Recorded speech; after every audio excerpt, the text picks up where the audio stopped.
all this stuff. And then in 30 days, they pay for it. So you know what they do? They get all of it on credit. You come there and you buy it. Next week you come again, you buy some more. Next week you come again, you buy some more. So this paper towel, you may see 99 cents on the price. They may have paid 25 cents because they bought so much. They bought in 18-wheeler truckloads for every city. So you buying this much of it, we'll give it to you for 20 cents. We might only make 10 cents, but how much is 10 cents, 10 cents, 10 cents times a billion? You see what I'm saying? So if they got 100,000 plus tax. Plus tax. You see what I'm saying? So what happens is when you buy this stuff over and over and over again, you pay for the stuff. So what they do is they take all this money they made for that month, just say if it's $1 billion, and now they just pay back what they borrowed. But guess what? They don't have to pay back exactly what they borrowed because they paid for they bought it for 25 cents. They sold it to you for $1. They made 75 cents off of everybody everywhere. So guess what? They may say, well, you owe us $100,000. Okay, here you go. We made $800,000. Some people don't know this. But see, once you start understanding the inner workings of it and you start your business, you can kind of see how you can leverage yourself, get you a business, put it online, hire some people to do some work for you, and make this money. Once you have a business will give you stuff. You know, there are guys that own car lots. They get cars from the auction. They got 30 days to pay them off.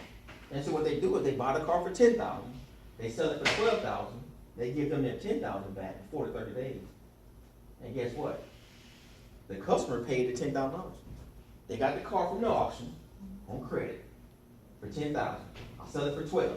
This person gives me $12,000 in the bank. I put that $12,000 in my account. I can send them a check for $10,000. I made $2,000. And what did I spend? Time. That's all I did. Every business works like this. You see what I'm saying? So guess what? I think about this. I wrote a book. How much did I pay for that book? Nothing. I just spent time. Typed on the computer, printed off some paper, got it in the binder, $20. That's how much my profit is. 100%. You have no overhead. And guess what? The book is digital. I don't have to ship it. How much does it cost you to email something to somebody? Exactly. How much does it cost you to send a text? Exactly. You don't have to pay for that. I'm talking about you send 1,000 texts. You just pay your $100 bill, you can send 10,000 texts. This is what I'm trying to get you to understand. With your phone, it's a business. See, this cell phone, I'm not going to use it. You got a case, so I won't drop it. But this cell phone, in 1970, was a $5 million computer. But think about how much we use it to generate income. We don't. We on Facebook, we may check our email, look at something, you can watch TV. My phone is all business. Let me tell you something, when it rings, it's a company. It's somebody calling me. It's some money. That's what they're talking about. You see what I'm saying? When I get a text, we ain't playing. That's why I got it. And I want it to ring 24 hours a day. Because I tell everybody, I'm like the Waffle House. I don't close. My business don't close like Target, Marshalls. No. Because mine is online. So guess what? If this computer don't close, this internet, I'm not closed. Now I take naps. Take power naps. I don't sleep a lot. But I just have a lot of energy and a lot of passion for what I do. Because like I said, this is to make a difference, not just to make money. You know what I'm saying? Because it's a lot of people struggling because of our paradigm. Because the majority of us, we're walking around with other people's beliefs and habits. You know what I'm saying? It's just like I was saying earlier. We got to figure out if what somebody's telling us is true or not true. Remember we was talking about the myths in the beginning? We was talking about the red car insurance. Let me tell you what's going on. It's not what you don't know that hurts you. It's what you know that ain't so that hurts you. You see what I'm saying? Going back to your question, how do I become wealthy, start a business with no money? That's what's going around with every entrepreneur, everybody. They're trying to figure out, like it's a hang up. because I don't have any money. That's not it. I wrote a book, sent it to somebody. They made it in digital form. I paid them $40 to edit it and make it an ebook.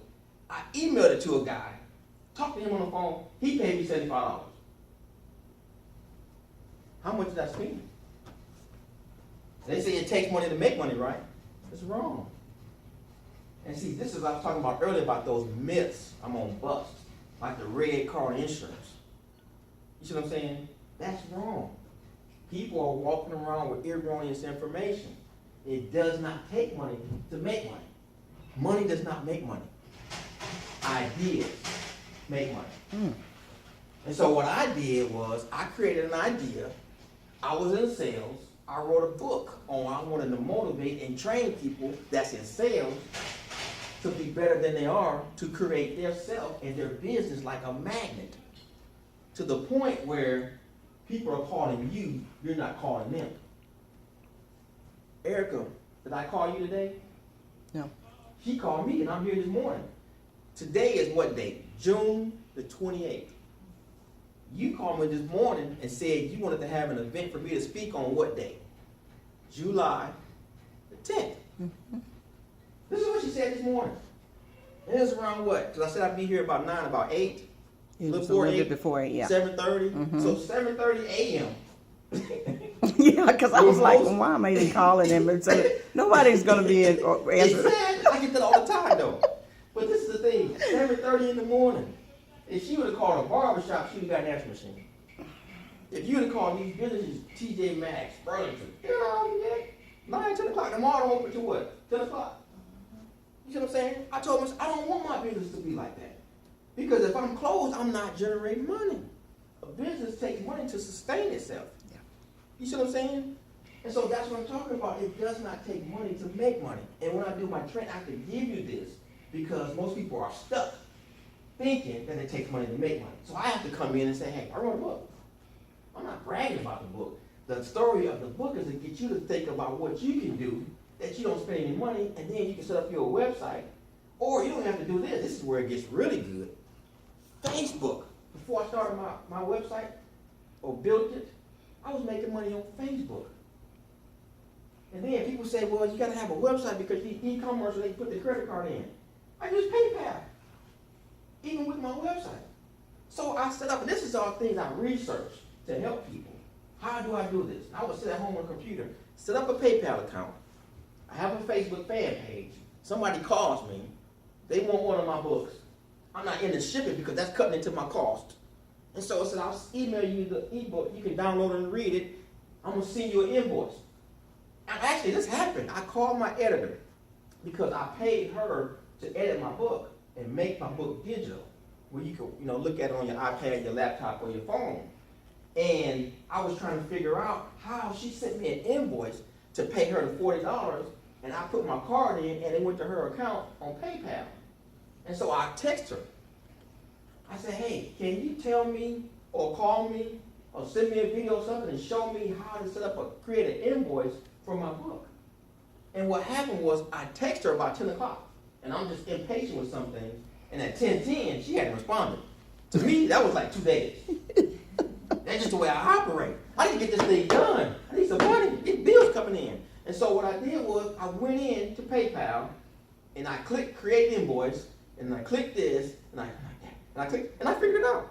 She called me at 10:30. So I'm sorry, Tim, I was working on your book. My phone, I forgot I had it on vibrate from last night when I went to sleep. What you need? I said, I figured it out. She said, what happened? I said, I needed to figure out how to create an invoice for PayPal so I could email to somebody like you send me an invoice so they can buy my book. She said, Tim, it's easy. I said, I did it. She said, oh, okay.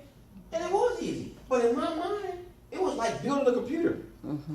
Because some things are just difficult when you just say, I don't know how to create an invoice for PayPal. I barely got an account on there. Barely even put my name, password, and email in there so I can set up the account. You know what I'm saying? Now you say go create an invoice. I just set the account up yesterday. But this is what happened. I set up the PayPal account, and I'm thinking I don't want to create an invoice. She sent me an invoice. Let me call her and see. She's taking too long. And I figured it out. And so a lot of these things I'm telling the people, teaching them and training them, I went and figured it out. I went and did it the wrong way on purpose. because that's where most people are going. And I figured out how to do it the right way, how to streamline it, how to make it faster. And so when I tell people, money does not start in your head, in your hand, it starts in your head. It doesn't start in your hand. So you think you need to get a loan for $10,000 to start this business. No, you don't. This was the idea in the industrial age. And what I mean by that is the industrial age came in before, was here before the internet. When the internet came in the early 90s, when everything started going, Facebook and YouTube and internet, stuff like that, it became easier. But the problem is the majority of people are walking around with the industrial age mentality. They're still thinking about, I want to open up a store, I need to build it. So I need to rent a place, I need to lease a place, I need to do it at home. I don't care what you're doing or who you are, I can take this laptop right here and show you how to build and start any business you want to. Let's say you want to cut hair. Let's say you want to braid hair, whatever it is. You want to sell clothes and you don't have a building. Let's say you don't even have a place of your own. You living with somebody and they won't let you go out of their house. I can show you how you can sit at Starbucks every day, McDonald's, wherever there's Wi-Fi. Go to Best Buy, spend $299, use one of these, and build your business. The training I do, I show you videos of guys that went to Best Buy, bought a $300 computer, and in one day they made $1 million. And this is what I teach. I can show you how they did it. It's easy. It's not that complicated. Keep going, keep going. You see what I'm saying? It's not that complicated. And so what you just have to figure out is the steps on how to do it. You see what I'm saying? That's not that difficult. It's not that difficult. But if you don't know the steps, guess what? It's difficult. You see what I'm saying? Okay. It's not that difficult. Okay, couple of things. One is to like say with how you say don't start off alone, but some states or most states, you can get a grant for small businesses. That's one way or an idea to try to start something up. But I'm pretty sure it's hard to get. It's not like they give everybody. A challenging question would be if it's so easy to do these things, how come everybody isn't doing it? That's my question right there. That is my question. And that's why I do what I do. It's because it is so easy. But the people just don't know the steps. I'm going to tell you a story. I didn't even think about this earlier. Let me get a little sip of this. I think I'm drinking Gatorade. Yeah, Gatorade. But I'm going to tell you a little story. Try to keep it out like it. But let me tell you a story. It's what's called perception. I'm going to tell you that. It's kind of like when she asked the question of, how do you start a business with no money? How do you become wealthy with no money? When the crazy thing is, and I'm going to say this before I get into it, there are people like we talked about, Steve Wozniak and Steve Jobs. We talked about Mark Zuckerberg. Mark Zuckerberg didn't have any money. He was just smart and they could get a scholarship. Steve Jobs didn't have any money. He's working a job. He's working at a Target. Steve Wozniak was working for a company. They had ideas. You know what I'm saying? Which was mostly Steve Jobs. Because Steve Wozniak had this idea about this computer that they could call people and you didn't have to pay a bill, which was stealing. They went around the operator and just knew how to make those signals when you can make a phone call. That's what they did, and that's what it is. People just don't sit down and think. And the problem is, it's not them. They're not dumb. They're actually super smart. But it's because of school, it's because of their paradigms, because of their programming. When we're in school, when you're a baby, see, your mind is wide open. Because see, a baby will come in here, and it could be a tiger right there. A live, wild tiger. And if they can walk, they'll walk up to it. They don't know.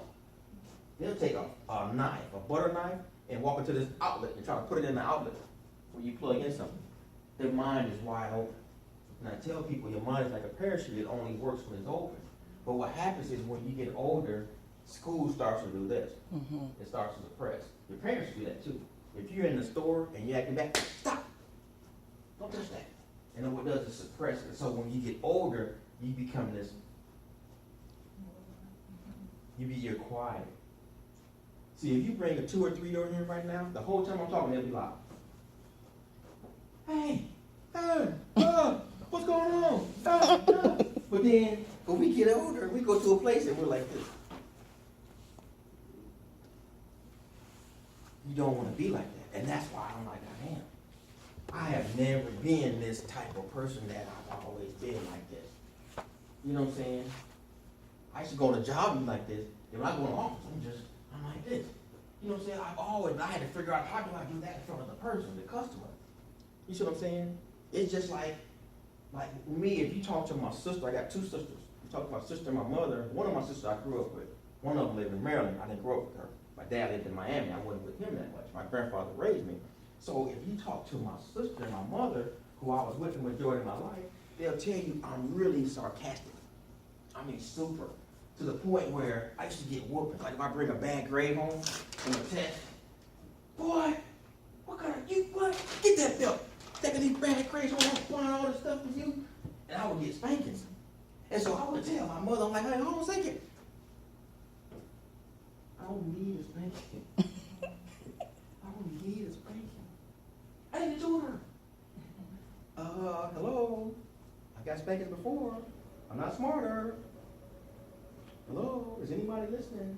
This is what I would talk to my mother. Wow, she's about to spank me. I'm about to get another spanking for talking like that. You see what I'm saying? They about to spank me again for being sarcastic. Boy, you know what they say? Quit being smart. I'm like, okay, hold on a second. Go to school, get bad grades. You want to spank me. Now I'm trying to get smart. Don't be smart. Can y'all make up your mind? That's what I used to say. Ask my sister, ask my mother. 10 years old, 9 years old, 8 years old, 7 years old. I used to say stuff like this. Teachers couldn't stand me. My mother, boy, if you don't go somewhere and stop, I would never stop. Like the teacher would say something to me. You know, I'm like, man, y'all want to do this and stop being smart. Y'all supposed to be teaching the kids laughing. They don't want to get sent to the office. You know, you tell me to be smart. Now you say don't be smart. Y'all gotta make up your mind. But I was just like that. But I never stopped being like that because that's what is my, I'm gonna turn this back on right quick. That was what's called being true to me. See, I have a, if you can see this, number 6. I'm gonna pass this out and let you look at it. This is why I brought this because it's kind of hard to see it up there. But I want you to look at this. This right here, so both of y'all can see it. This right here is one of the topics. See this right here? Put up here so you can see what they have to pick. This workshop is called How to Align Your Personality with Your Passion and Prosper. Now, you see what number 6 is? Read to me number 6. Being brutally honest with yourself. That's what I was doing. You see what I'm saying? I was just being honest. Hey, y'all spanking me. Because these bad grades, I'm on focus. This is help. I need a tutor. You see what I'm saying? These spankings is not helping me. And so what's happening is when you go out there in life, let me tell you what happens. It happens on a subconscious level. But when you go out into the world, and let's say you make a mistake or whatever, or you so-called fail, go to an interview and you don't get it. Get a job, they lay you off, they fire you. What happens is you beat yourself up. But you gotta stop doing that. Most people don't know how this works. And I tell people this, I'm gonna go a little deep, so I know the time is getting off on the phone. Your thoughts penetrate time and space. So when you think about something, your thoughts go out there into the universe and it boomerangs, your thoughts come back to you. Everything I've done, that's what happened, but I didn't know it until I got older. So I used to think about when I was watching cars at that dealership, I want to be a car salesman. I became a car salesman. I used to think about, I want to train car salesman. I started training cars, I want to have my own company. And you see what I'm saying? I used to think about this first. So we do that. If you think back to the point when you were in, let's say, high school, you want to get out your parents' house. I want to get more apartment. I need some privacy. Y'all trying to be crazy around here. And then guess what you do? Next thing you know, you got a job, you got an apartment. And then you say, I want to get married. You see what I'm saying? You start thinking about these. So what happens is, everything happens 2 times. It happens on the mental plane first, then on the physical plane. And so what I try to teach people is, you got to think about what you want to do and what you want to be, but you don't think about it as it's in the future. what you wanna do is, and let's say you wanna open up a clothing store. You gotta confidently tell yourself every day, I own a clothing store now. And see, that's how it works, because the universe will give you whatever you want. And see, this is when I get into some of my deeper training, but you have to understand how the mind works and how the universe works. It's just like there are 12 laws, spiritual laws, that govern the universe. There are karma laws that govern the universe. Karma doesn't sleep, these spiritual laws don't sleep, they don't forget, they don't make a mistake, gravity don't make a mistake. If you put a baby on this table and they do like this, guess what they're gonna do? They're gonna fall off. Gravity don't care. Just like the universe don't care. When you think about something, you throw it out there, the universe will give you what you want because it can't differentiate the difference between a penny and $1 million. It can't differentiate the difference between a lie and truth. Well, people don't know this. And so therefore they don't just constantly think about it. But then they meet me and I show them how to do this because it's like a training I have to do. Because you can think about it one day and then you stop. But people don't understand this. If you think about bad happening to another person, it'll happen to you. Because when you think about that, you send that signal out and that signal comes back to you. And so it's kind of like, you know, people think about, man, that boss, this and this and this, I wish he'd get fired. You're gonna get fired. It's just like I have to tell people, because they do this, but it happens on such a deep level in their mind, they don't know this is going on. It's on a subconscious level. So when you think about this, it's kind of like, I want something to happen to her or him, I take the poison. That's the same way when you think about something bad. So you have to stop doing that. Because what it says in the Bible, the revenge is whose? Mine. Exactly, the revenge is mine. It's not mine. When somebody do something to you, because it's going to happen, somebody talk what they call them haters now. Somebody talk about you. No, you can't think bad about them. Because if that's what come to you, they gonna be all right. What happened? Oh man, this happened to her. Well, after she thought about this. It's just the way it works. But you can do it, you can flip it, because what most people don't understand is when you think about something bad and it happens to you, we don't take credit for that. Somebody hit my car. Somebody did this. They broke in my house. They did this. They did that. And you point at that person fired me. But see, I want everybody to point. Remember that in Little, we used to play like guns. I want everybody to do this. You got 3 fingers pointing back at you. But what do we do when something, oh, that bank didn't give me no loan? I'm gonna start my clothing store. Did you have your financial statements in order? Is your credit score high enough? Did you see what I'm saying? And that's what I did. Because see, in my book, I have a chapter that's called Taking Responsibility. You know what I'm saying? I'm trying to walk over here. I just keep thinking about them over there. And that's what I want you to do. And if I had something to write on, I want you to write this down. Because I'm going to break down some words. Hopefully y'all let me come back. Responsibility is this. It's being able to respond. That's what that word means. And so, when you think about that word, I want you to think about that. See, when a person has a baby, and then they feed that baby, they're able to respond to that responsibility that they created. You see what I'm saying? And so now let's say you have a job. You got to have the ability to respond to be able to do the job. Come on time, do what you're supposed to do, take your 30-hour lunch break. But see, what I've been able to do is teach everybody and anybody how to take that to the next level. Because like I said, they say be there at 9. Don't show up at 9, show up at 7. You see what I'm saying? So now, before it ends, I'm just only going to end. Do y'all have any questions about anything?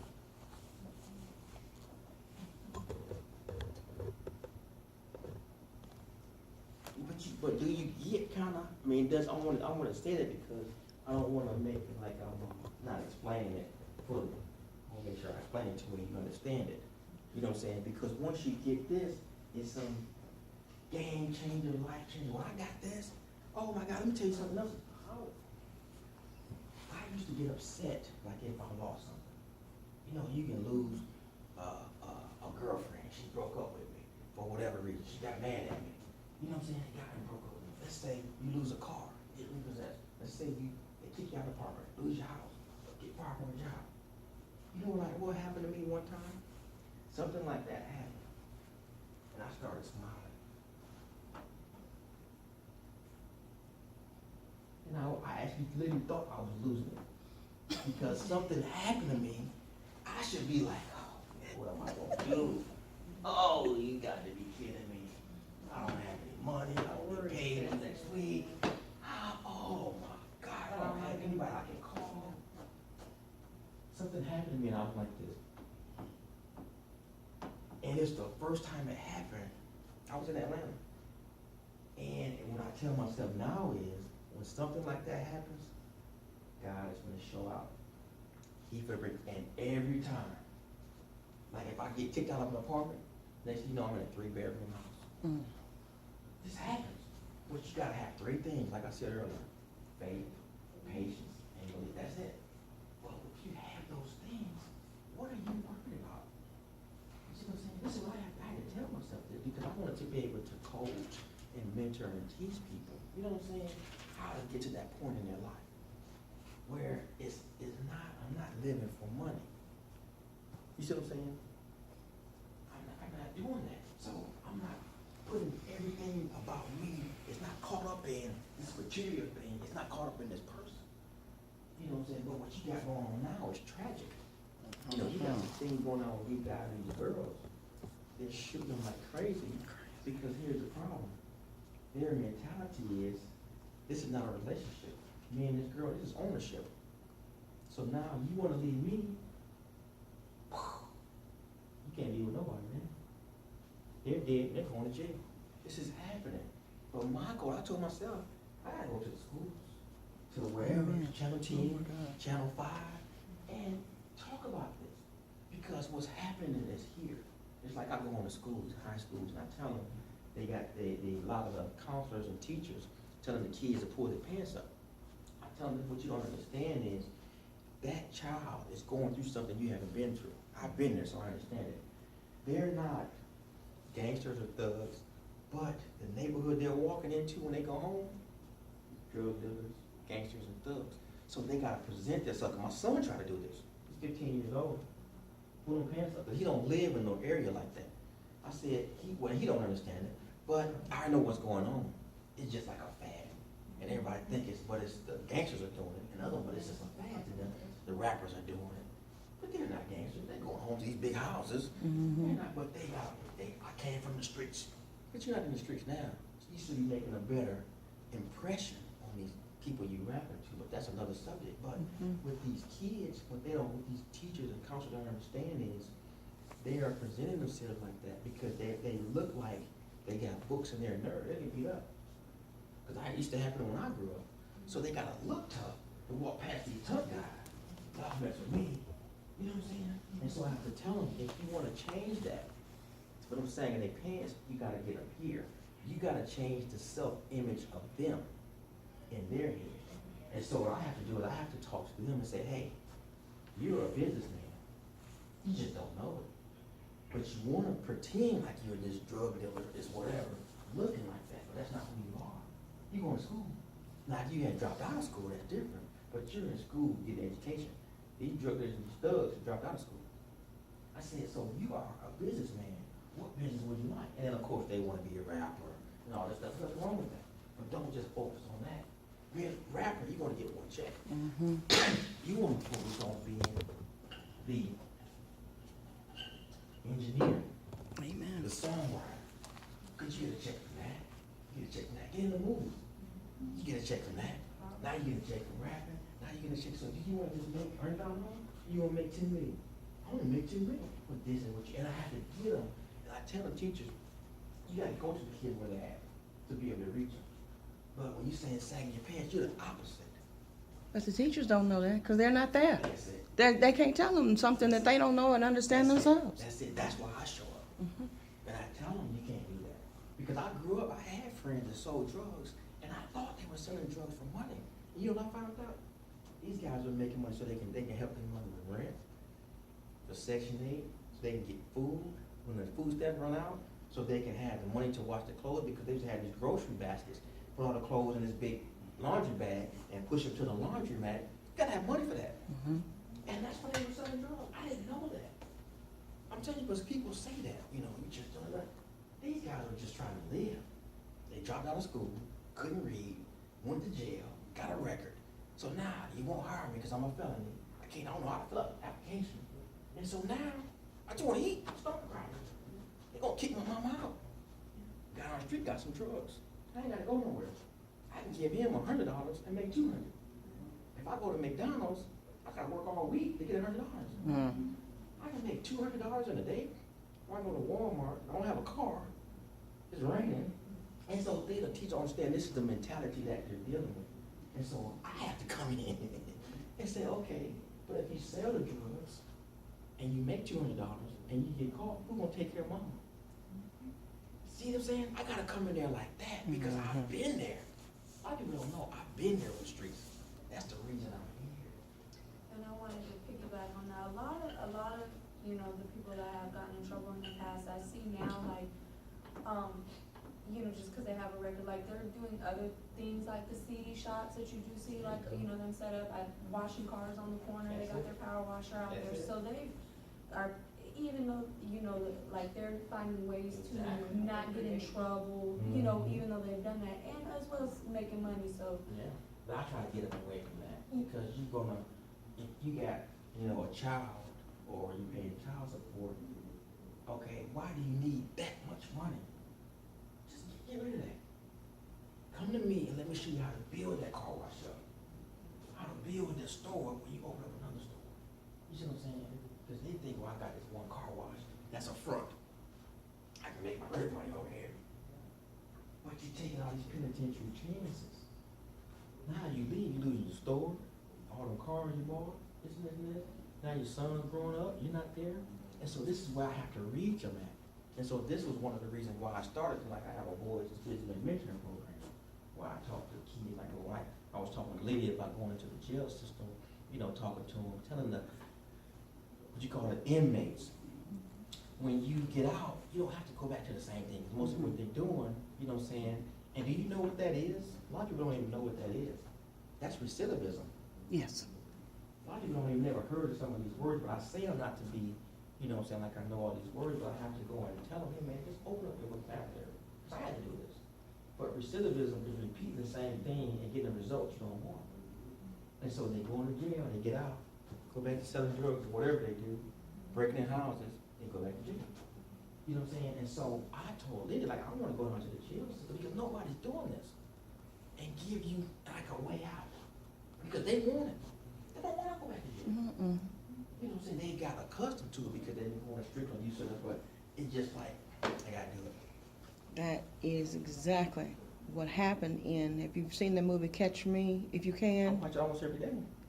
God have mercy, where they were trying to give him a way out, but he just didn't know anything else. He didn't know anything else to do. And so he just felt helpless because he had to do something. He was brilliant. That's it. And so he just had to And what did they do continue. at the end? They gave him another way out. Yeah, they brought him out of prison. Yeah. Don't work for the FBI. That's right.